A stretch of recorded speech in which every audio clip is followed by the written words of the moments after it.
This is Fresh Air. I'm Terry Gross. It's Soul Music Week on Fresh Air. Today through Labor Day, we'll hear from soul singers, songwriters, session musicians, and producers. We start with the Queen of Soul, Aretha Franklin. I am getting the spirit in the dark. I'm getting the spirit in the dark. People moving, oh, we're grooving, just getting the spirit in the dark. Tell me, sister, how do you feel? Tell me, my brother, how do you feel? If you feel like dancing, get up and let's start dancing. Start getting the spirit in the dark. You can always hear the sounds of the church in Aretha Franklin's music. She got her start singing in the Detroit church, where her father, the Reverend C.L. Franklin, was the pastor. When she was 14, she left school and went on the road with her father. 4 years later, she moved to New York, where she was signed by Columbia Records. But after 9 albums, she still hadn't established a strong identity.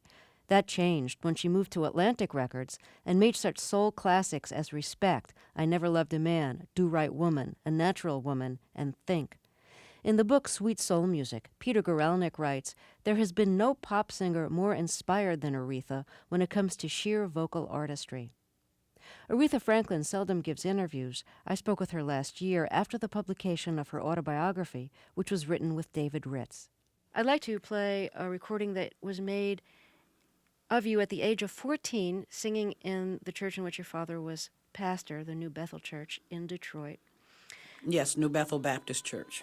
And this is a recording of Precious Lord.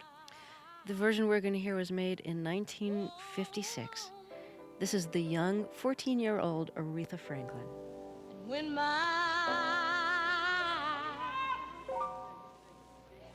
my way rose dream,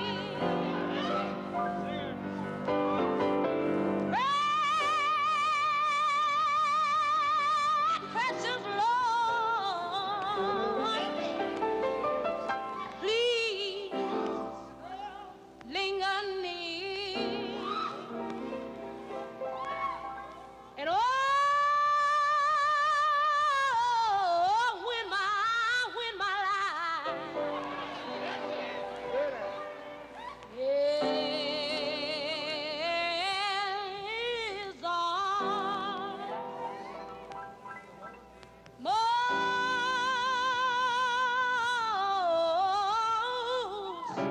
almost gone.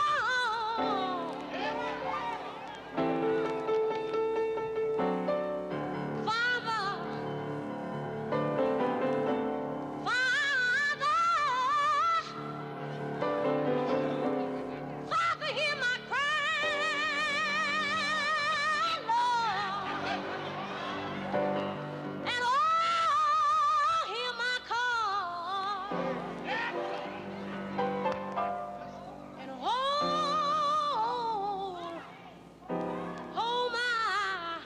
hold my hand, please, Sir Jesus, let's die for. Oh, take my hand, precious Lord,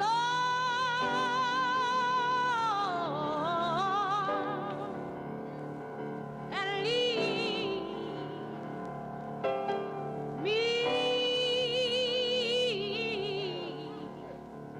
me on. That's the young Aretha Franklin. Let's talk a little bit about the influences on you during your formative years. First of all, let's talk a little bit about your father, the Reverend C.L. Franklin. He was one of the most popular preachers of his generation. He was nationally known through his tours and through, I think, radio broadcasts as well as recordings. You say in the book that church nurses carried smelling salts to revive worshipers who were overcome to the point of fainting by the Spirit or by your father's sermons. What was it like for you to watch your father speak and people fainting in church? Well, it was tremendous. I loved going to church. I enjoyed being a part of the choir and just doing things in and around the church. But as a young girl, I certainly enjoyed watching and listening to my dad. You toured with your father through churches, through the Deep South, and I'm wondering what it was like for you during the days of segregation to tour through the Deep South. You know, how that compared to what you were used to in Detroit. Well, it certainly was not what I was used to or accustomed to in Detroit, but on the other hand, it was not that bad. We didn't have extreme experiences of any kind, but there were times that we were asked to go to the back of the restaurant, say, or we couldn't use the bathrooms. And we got information that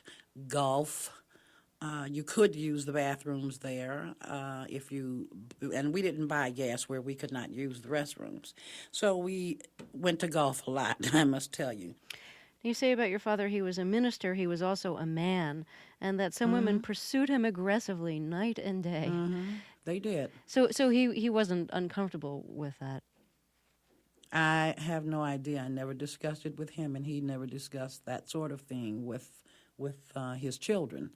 But as children, we could certainly see that women were kind of aggressively taking off behind him. He was single at the time, and sometimes you might see it with ladies sitting on the front row, a little high, skirts a little high, a little short, things like that, or in other ways that we're all familiar with. You know when women are interested.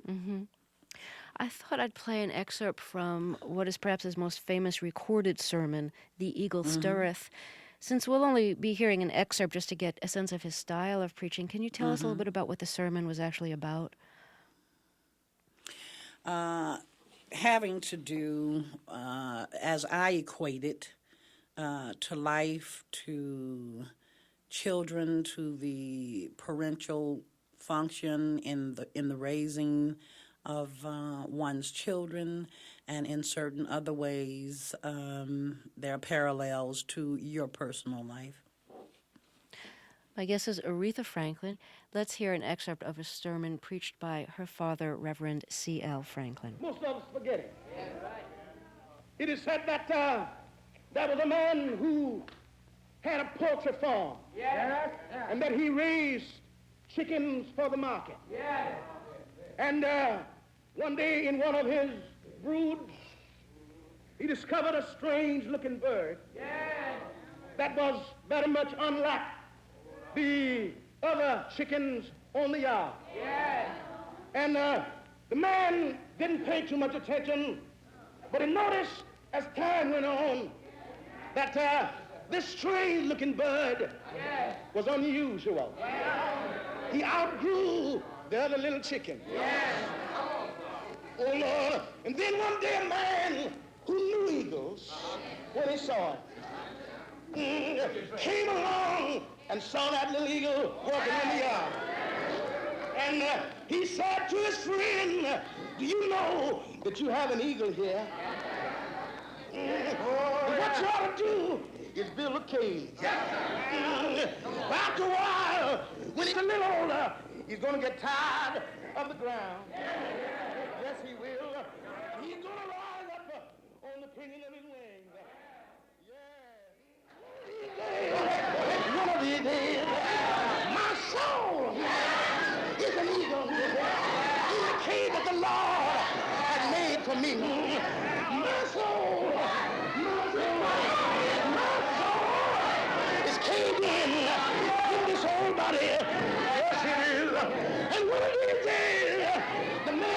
indicated, then open the door and let my soul.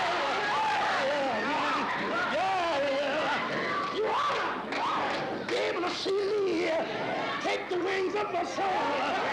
Yeah, yeah, yeah, yeah, yeah. One of these days, one of these old days, one of these old days. Did you hear me say? Yeah, I'll fly away and be at rest. Yeah, yeah, yeah, yeah.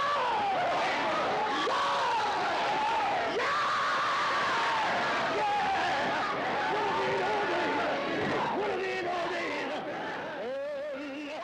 When trouble inside over. That's Aretha Franklin's late father, Reverend C.L. Franklin. Could you describe the neighborhood that you grew up in? The neighborhood that I grew up in was the north end of Detroit, and we stayed on Boston Boulevard just off of Oakland. And in that particular neighborhood were some people that we all know. Smokey Robinson lived just a block from me. Diana Ross lived a few doors from Smokey. Most of the Miracles stayed on the north end. It was pretty much a middle to upper class neighborhood on the north end of Detroit. Growing up in the same neighborhood with Diana Ross and Smokey Robinson, were you aware of each other as performers? And did you expect did they expect that you would go on to be such famous people? We were aware of each other. Smokey and my brother and my family have always been best friends from small children on until today. My guest is Aretha Franklin. We'll hear more after a break. This is Fresh Air.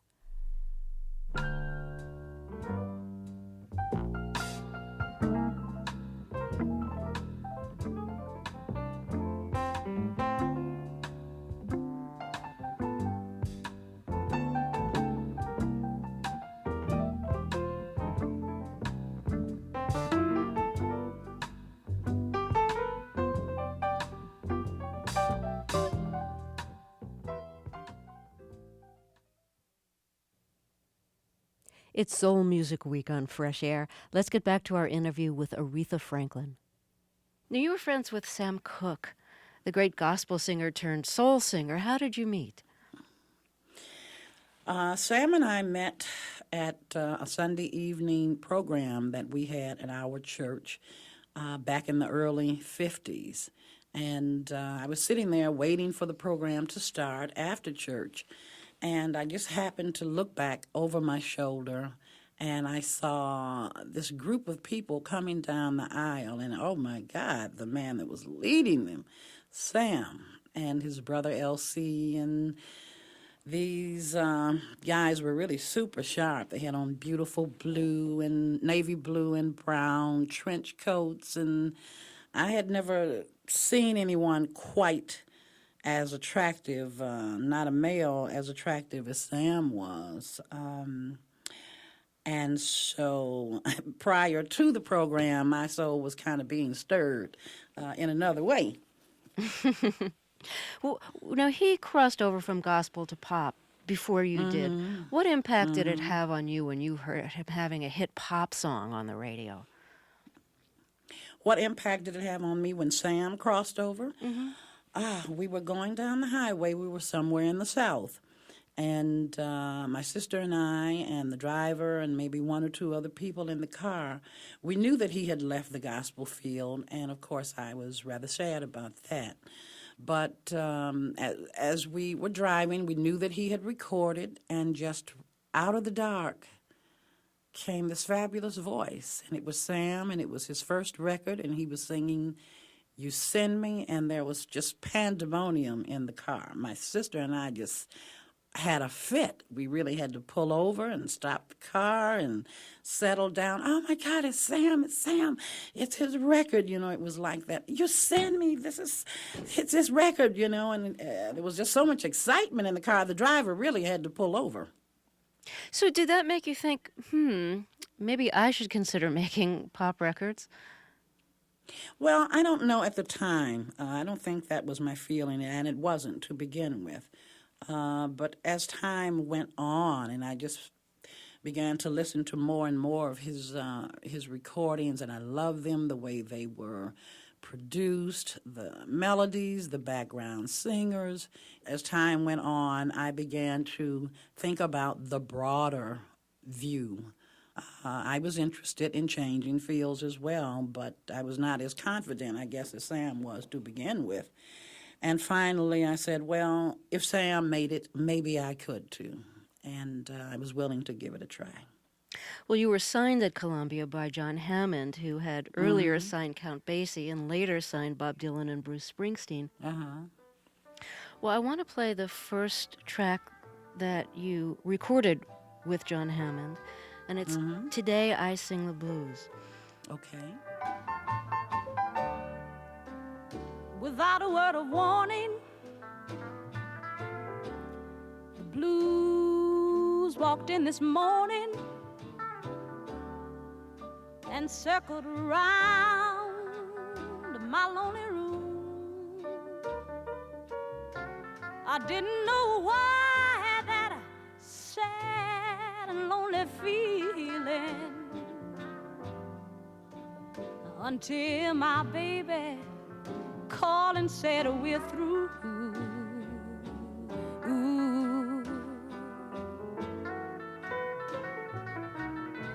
Oh, yesterday this time I sang a love song,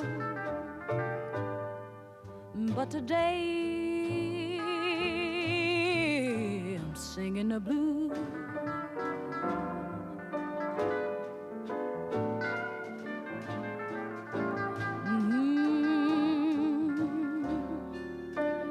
Strikes me kind of funny how love can be this way.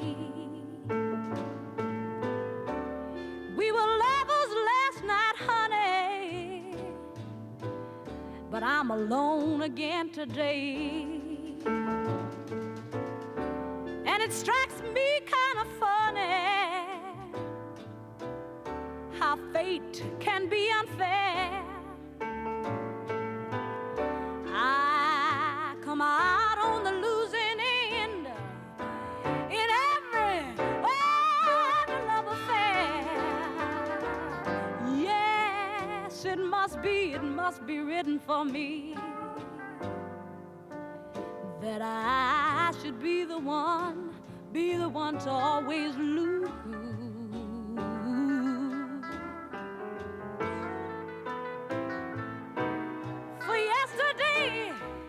Yesterday this time I sing a love song. But right now I'm singing the blues. Oh, yeah.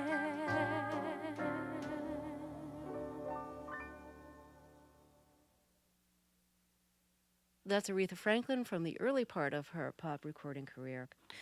Now, you were playing a lot of clubs during those early years, and a lot of those clubs were jazz clubs, and the people who you shared a bill with included John Coltrane and Charles Mingus. Was this a new kind of music for you? Not exactly a new kind of music. As a very small girl, I listened to Charlie Parker and loved him, and Max Roach and people like that. I had not been in the jazz environment, having been brought up in the church. But once I got to New York and I was signed to perform at the Village Gate and the Vanguard and clubs like that, and these the Vanguard was one of the most elite, if not the most elite jazz club out there.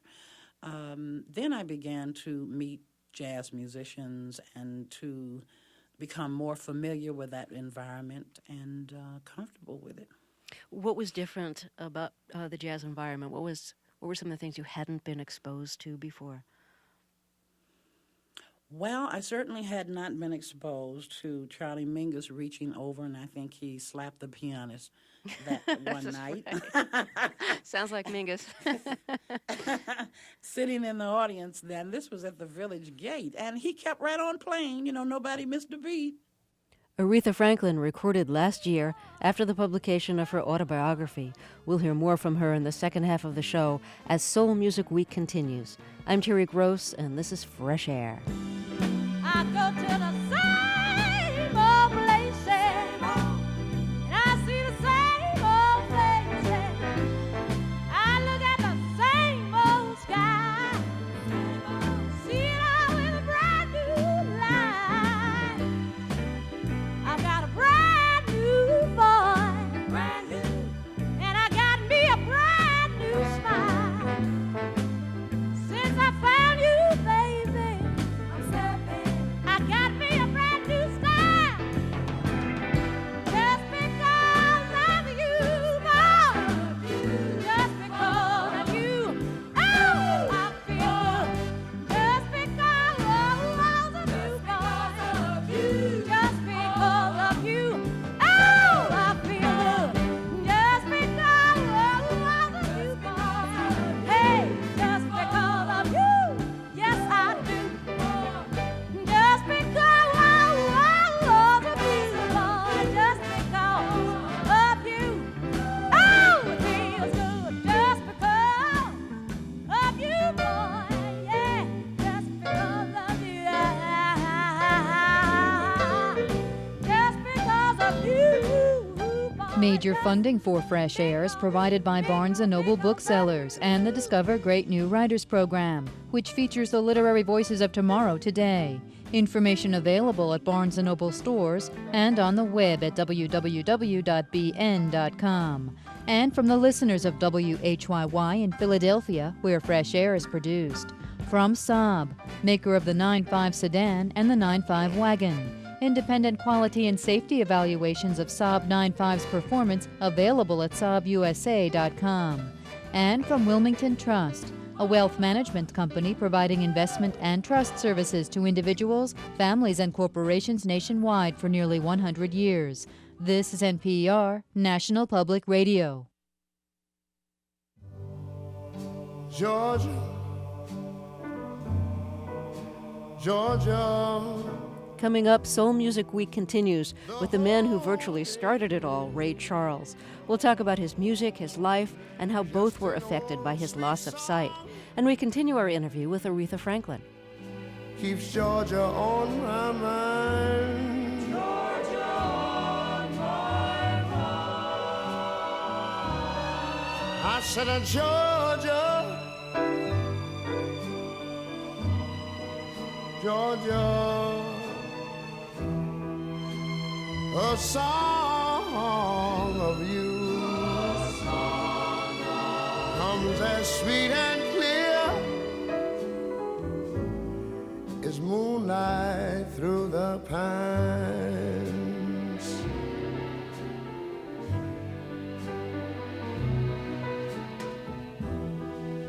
Other arms reach out to me. Other eyes smile tenderly. Still in the peaceful dreams I see, the road leads back to you. This is Fresh Air. I'm Terry Gross. It's Soul Music Week on Fresh Air. We're featuring interviews with soul singers, songwriters, session musicians, and producers. Let's get back to our interview with Aretha Franklin, recorded last year. She started her recording career at Columbia Records, but she didn't really establish herself as a soul singer until producer Jerry Wexler brought her to Atlantic Records. Your sound really changed at Atlantic, and so did your material. Did he set you down before you started recording and say, this is what I see for you, this is what I hear? Yes, he did. Actually, where I had been in the booth most of the time at Columbia, and not at the piano, Jerry asked me to sit down and accompany myself. And that is where my career really took a drastic 160-degree turnaround. I just accompany myself in a very different way than most other pianists do. And I think that that was the factor that made the difference. For your first Atlantic recording session, the producer Jerry Wexler took you down to a studio in Muscle Shoals, Alabama, that was famous for its great session men, which included Dan Penn and Spooner Oldham. And the first song that you recorded there was I Never Loved a Man. Now, Spooner Oldham tells the story that when he heard you sit down at the piano and play your first chord, he thought, wow, that's really great. And that he's a pianist, that he should let you play piano while he moved over to electric piano playing behind you. What'd you think of that arrangement? Were you pleased that he agreed that you should be the one at the piano? I remember that particular session. It was the very first session, so naturally, yes, I remember it. And we really were kind of struggling at that point to get to the music. It just wasn't quite coming off, although we had dynamite players. We had the Muscle Shoals section, and they were really very, very hot, cutting a lot of good, greasy stuff, or what you would call greasy in that day. But we weren't getting to the music in the way that we should have. It just wasn't coming off. And finally, someone said, Aretha, why don't you sit down and play? And I did. And it just happened. It all just happened. We arrived, and we arrived very quickly.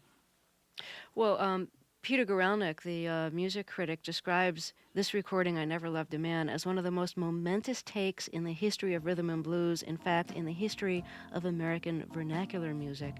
Let's hear it. This is my guest, Aretha Franklin. You're no good, heartbreaker. You're a liar and you're a cheat. And I don't know why I let you do these things to me. My friends keep telling me that you ain't no good. Oh, but they don't know that I'd leave you if I could. I guess I'm uptight and I'm stuck like glue. 'Cause I ain't never, no, loved a man the way that I love you. Some time ago I thought you had run out of fools, but I was so wrong. You got one that you'll never lose. The way you treat me is a shame. How could you hurt me so bad? Baby, you know that I'm the best thing that you ever had. Kiss me once again. Don't you never, never say that we're through. 'Cause I ain't never, no, loved a man the way that I love you. I can't sleep at night, and I can't eat a bite. I guess I'll never be free. That's Aretha Franklin, her first recording for Atlantic Records.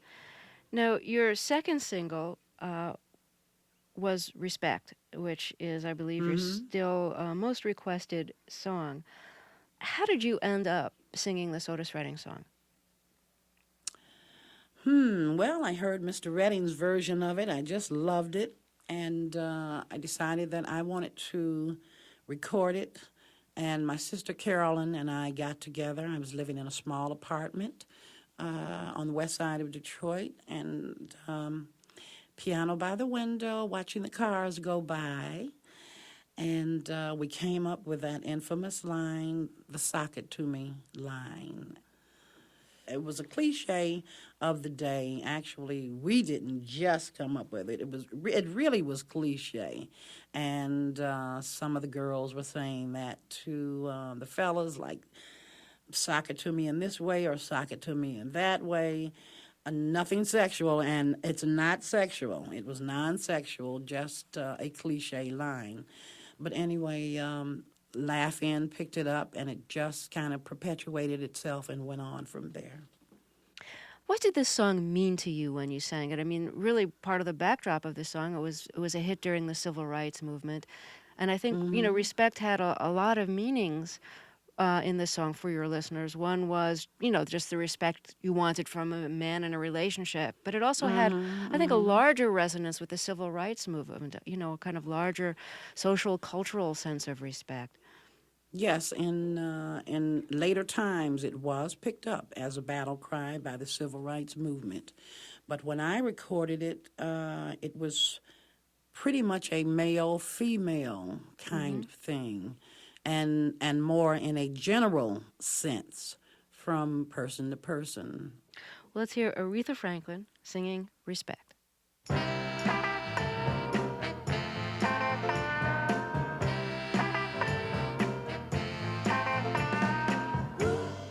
What you want, baby, I got it. What you need, do you know I got it? All I'm asking is for a little respect when you come home. Just a little bit, hey, baby, just a little when bit. You get home, just a little bit, mister, just a little bit. I ain't gonna do you wrong while you're gone. I ain't gonna do you wrong, 'cause I don't wanna. All I'm asking is for a little respect when you come home. Just a little bit, baby, just a little bit. When you get home, just a little bit, just a little bit. I'm about to give you all my money, and all I'm asking in return, honey, is to give me my promise when you get home. Just a little bit, when you get home, just a little bit, just a little bit.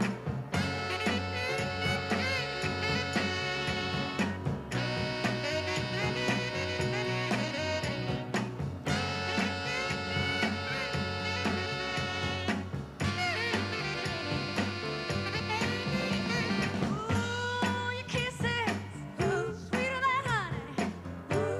And guess what? So is my money. All I want you to do for me is give it to me when you get home. Yeah, baby, whip it to me when you get home. Now, just a little bit. R-E-S-P-E-C-T, find out what it means to me. R-E-S-P-E-C-T, T-F-T-C-B. Sock it to me, sock it to me, sock it to me, little respect. Sock it to me, sock it to me, sock it to me. Ooh, hey, little respect, just a little bit. I'll get tired, keep on trying, just a little bit. You're running out of food, and I ain't lying, just a little bit.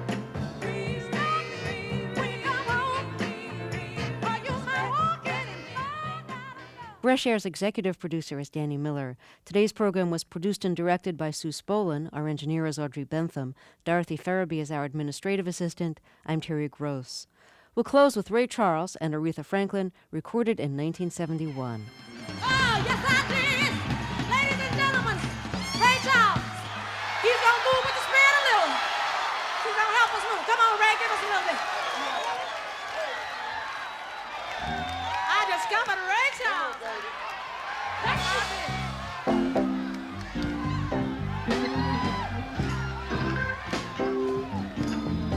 And I'm gonna move Move with the spirit. it in the Yeah.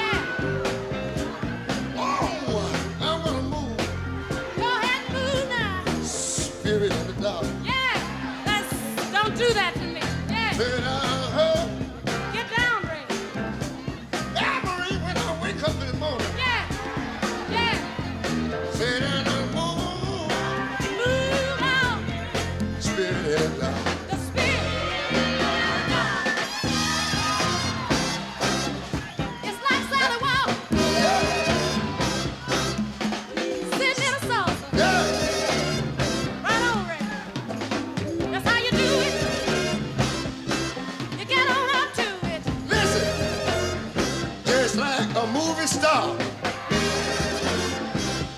talking to Ray Charles. Lord, I'm gonna move. Said